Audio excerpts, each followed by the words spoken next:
Hello! అన్‌పోస్టెడ్ Telugu లెటర్స్‌కి welcome.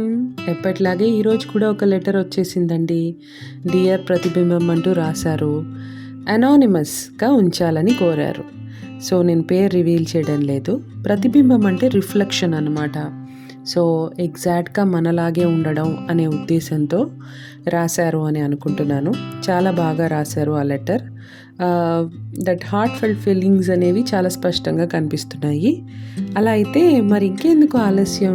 ఆ ప్రతిబింబం గారు తన ప్రతిబింబానికి రాసినటువంటి లెటర్‌ని మీకు చదివి వినిపించేనా? Let's start.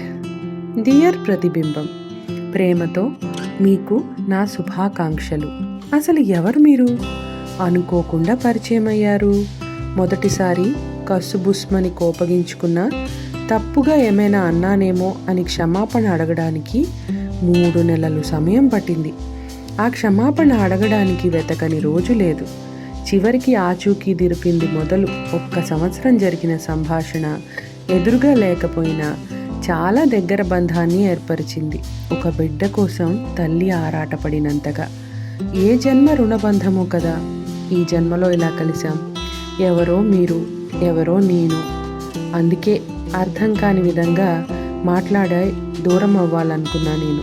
దూరం అయ్యాను. ఎక్కడ ఉన్నా నా కళ్ళు ఎప్పుడూ మిమ్మల్ని వీక్షిస్తూనే ఉంటాయి.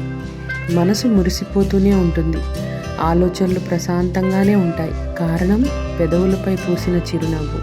మీ రూపంలో నన్ను నాకు పరిచయం చేసింది ఈ కాలం. మిమ్మల్ని కలుసుకోవడం చాలా సంతోషాన్ని కలిగి, ఎడారిలో ఉన్న నేను పూల తోటలో విహరిస్తున్నట్లు ఉంది. సూర్యోదయం మొదలు సూర్యాస్తమయం వరకు తలవని క్షణం ఉండకపోవచ్చు. తప్పులుంటే మన్నించి ఎల్లప్పుడూ మీ దీవెనలు ఇవ్వగలరు. ఇట్లు ప్రతిబింబం. చాలా బాగా రాశారండి లెటర్. ఈ లెటర్ మీరు ఎవరికైతే రాశారో వాళ్ళు ఈ లెటర్ విన్నప్పుడు మాకు కలిగిన దానికంటే చాలా ఎక్కువ సంతోషం కలుగుతుందని నేను అనుకుంటున్నాను. మీరు మరి ఇంకా ఇలాగే లైఫ్ని మీ ప్రతిబింబంతో సెలబ్రేట్ చేసుకోవాలని మనస్ఫూర్తిగా కోరుకుంటున్నాను.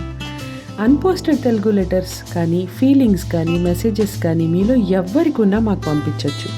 అది తప్పకుండా మేము ప్రచురిస్తాం. When it matches the requirement. ఇంకెందుకు ఆలస్యం? వెంటనే మీరు మాకు మెయిల్ చేయండి. Thank you.